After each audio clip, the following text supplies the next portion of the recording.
I'll be always in on Saturday. It's going to be 11 to 1, but I'm here for the next 2 hours with my man, Tim Bernard. So we are ready to talk some sports, have a good time. There's always breaking news. Now, it's older news, but it just came down today.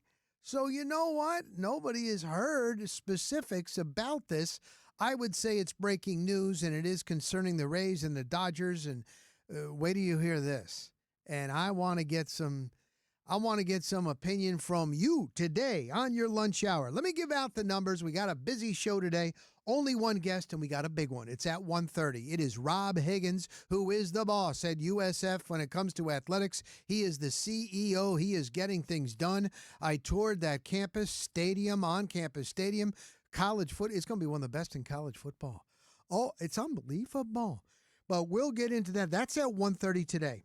And if you got a question that you want me to ask Rob Higgins, let me know. You can either call in now. You can leave it on our text line. Hit me up. Our numbers to call to get on in here. How about them Rays? 888-388-0957. 888-388-0957.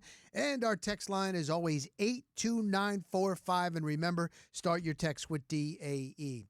Let me swing it on over to our executive producer of this bad boy Nick Wise show with yours truly filling in, the one, the only Tim Bernard. How are you today, my man? What's going on, Rock? Had a great time at the Trop yesterday. What a game to be at.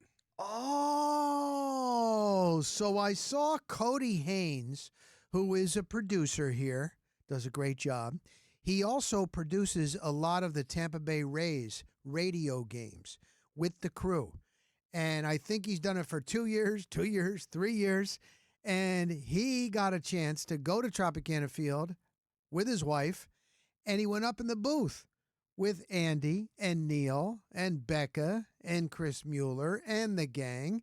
And he said for the first time he's been producing. It's so strange with radio. Like you can be in your little catacomb. You can produce shows. And sometimes you may never have met the host or the play-by-play guy or that type of thing. I remember Gene Deckerhoff. I just thought about this, Tim. And I'll forget.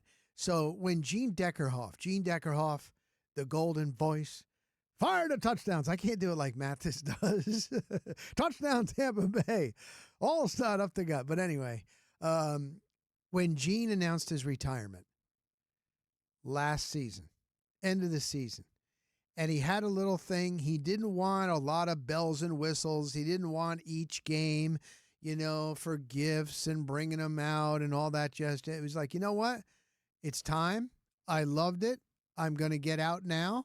And so there was an announcement in the press box. I forget what game it was. It was toward the end of the season. It's like Gene Deckerhoff will be conducting a little media session in the back end of the press box at an hour before at this time. I swear to God, man, I've been there for every single Buccaneer game since like 1993, 94. I have never seen when they say, there'll be a little media scrum here in the press box, and it might be a Hall of Famer, it might be somebody. I've never seen this many people. Everybody got up and started walking over there. It was like 5 deep. And Gene was just telling stories and this and that. And Gene's like, you know what? The one thing, I never got a chance to meet Tom Brady when I was doing Brady's games. How about that? Like Gene Deckerhoff is the play-by-play of the Tampa Bay Buccaneers. The GOAT is the GOAT. He even called the Super Bowl. And Gene never got a chance to meet Tom Brady. So, I mean, for Cody to meet his guys that he produces Rays Radio, it looked like Cody was thanking them, and I'm sure they really treated him well because those are good people right there. So that was kind of cool. So Cody was there. I was not there yesterday. I'm there most of the time. So Tim was there. So tell me about your experience. And was this your first time this year or no? No. This was my third time this year. Okay. But it was my parents' first time. They've never been to the Trop in their lives. Oh, ever? So they've never seen the old stadium. They never saw the old dome and all of that. Awesome. So it was really something special. And, and again, for two people from Boston who go to Fenway Park at least once a year, it's like, Park. There you go. They loved it. They were like, wow, this is really cool. It's not what they expected in terms of the reputation the Trop has I don't want to say rightfully earned, but, the old Trop earned, not this Trop. This Trop is beautiful. Okay, that is great because your parents, being from up in the Boston area and going to games at Fenway Park, okay, and that's a cathedral, just like Wrigley Field. There's a couple of others, not too many though, because there's a lot of newer. I would even say like the old Yankee Stadium, but no, this is now. Citi Field is good. Shea Stadium was kind of a dump, but I was a kid, and when you're a kid, you see things differently. But so anyway, so they had never been there, and you didn't try to pump them up and say, "Oh, this is going to be so great. Oh, the Trop is so great." Did you do that or no? You just wanted to see what they thought. Well, I mean, the closest thing I did, I had told them, looking at the new tarp that's on there, it's lighter. Yes. You get more shine, and it was funny too because when Hunter Fiducia hit his first home run yesterday, I was looking up to see, the tarp change color, and I was like, oh, wait a minute, it's too bright out for that. The lights were flickering, but the tarp wasn't changing color because it was, 1 o'clock game. Right. So I got to be honest with you. So I was back home and doing some duties and stuff, and I thought, you know what? I knew this. I knew Shane Baz was going to be good on that game. I just knew it. Because we went over and talked to him in the hallway for game 1 of this series. And you know what? He seemed really relaxed. He had a big smile. He liked being back at the Trop. He said a lot of great things about the Rays organization. We were asking him about Shane McClanahan, seeing what Shane is doing, and he's been following Shane, and he's like, look, it was never about talent. We knew he had the talent. It was just coming back after being out so long. He was happy for him and all that. And he goes, you know what I'm going to do? And this was Shane Baz 2 days ago. He goes, I'm going to go out there. I'm going to get all my hellos, how you doing, get it all out of the way pregame, and then that's it. And then once I get to my start, I'm all business. And I was like, he always had good stuff. And I was like, boy, getting rid of Shane Baz, but hindsight's always 20/20, and they did. And sure enough, he looked pretty darn good yesterday, right? He in person. He was really dealing in the groove yesterday, and that was the thing too. Once Hunter hit that home run, it was kind of like, all right, here we go. The Rays are gonna get back to what they do. They take the lead early. They're gonna expand on it, this, that, and the other. But no, it was Polar Pete. Alonso, I was just going to say that. You knew he would probably have a good game being here in Tampa. He still lives here in the offseason. Florida Gator. Pete Alonso. That's right, because you had ties to the Gators program, so you would know that. Polar Bear. That's another guy. Honestly, good guy. I saw him at a UFC. The last time the UFC was here in Tampa, it was at Benchmark International. And the PR guy for the UFC, Kaz, was here in Tampa. PR for the Tampa Bay Rays for many years. He was number 2 in charge under Rick Vaughn. So I've known him. And believe it or not, Tim, I had never gone to a live UFC event. I've been to big boxing matches. I like boxing. I'm not like a huge UFC guy, but when there's some big fights, I'm going to tune in. Have you ever been to a live UFC match? No, but I really want to. It's awesome. But the one thing is, again, like you said, I want to go to a match where it's going to be somebody that I want to win or I'm rooting for. You. Like growing up, I was a big McGregor guy. I loved his charisma. I loved the fact that he called his fights beforehand. He's like, I'm just going to knock you out with a 1-2 combo. And sure enough, he knocks the guy out with a 1-2 combo. It was fun to watch. Very entertaining, almost wrestling-like.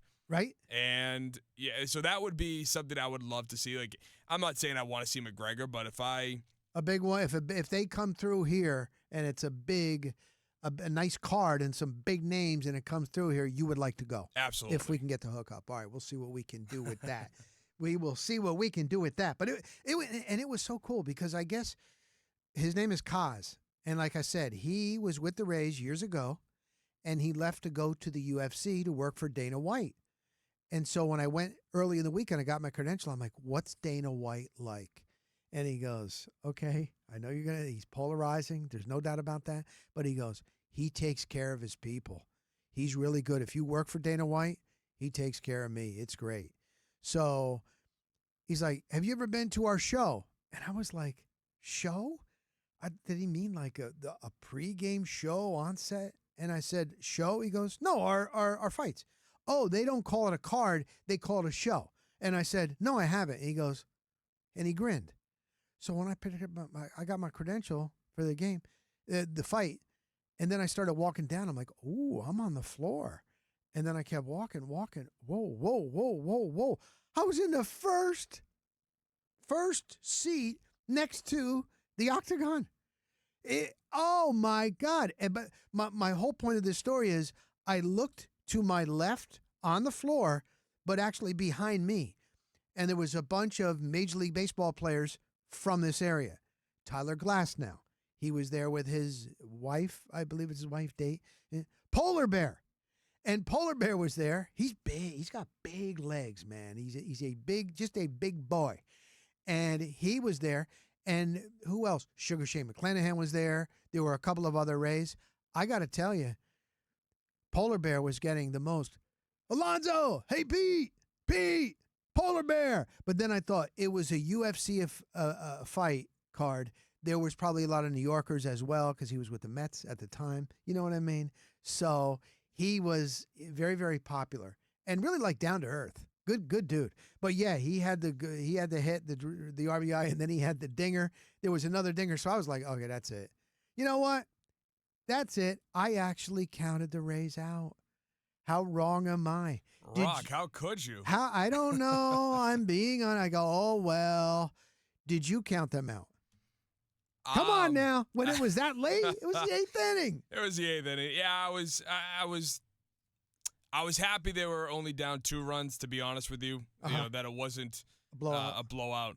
But at the same time, yeah, I was definitely a little weary. Definitely thinking to myself, you know, this stinks. You know, the first game that I bring my parents to. And, right. You know, luckily, thank you to the station for hooking me up with the tickets. There you go. Getting a hookup is great. It was great. It was great. You know, I'm just super appreciative of that. But nice. you know, I was like, dang, it would have been nice to see them win. And then they come back. Like it was electric. When you see the enthusiasm, when you just see the vibe with Aranda, with Palacios, I think Junior Caminero, like they kind of brought that with that Hispanic, that Latin flavor, and you saw it in the World Baseball Classic and how they celebrate and how emotional that they can get. And I just think it's tremendous. And I got to credit a guy, Evan Klosky. He's with the CBS affiliate, Channel 10 here, WTSP in Tampa Bay. And after the game, he's like, you know what? I could tweet out all the starts, all the stats and all that. It just comes down to there's something about it. It's about a team. They got the vibe. They got the feel.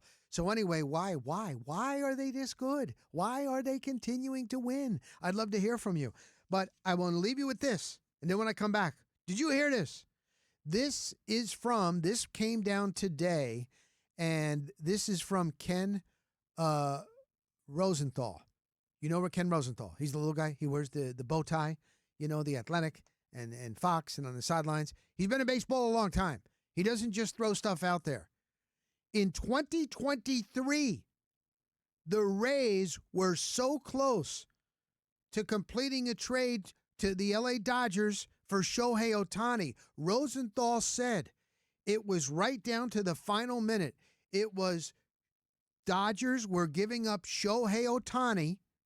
They were trading him to the Tampa Bay Rays for Junior Caminero and Carson Williams. It was the Angels, Rock. Oh, I'm sorry, the Angels. I'm sorry. He was with the Angels at the time. Exactly right. Thank you. So this is 2023. And this is coming from Ken Rosenthal.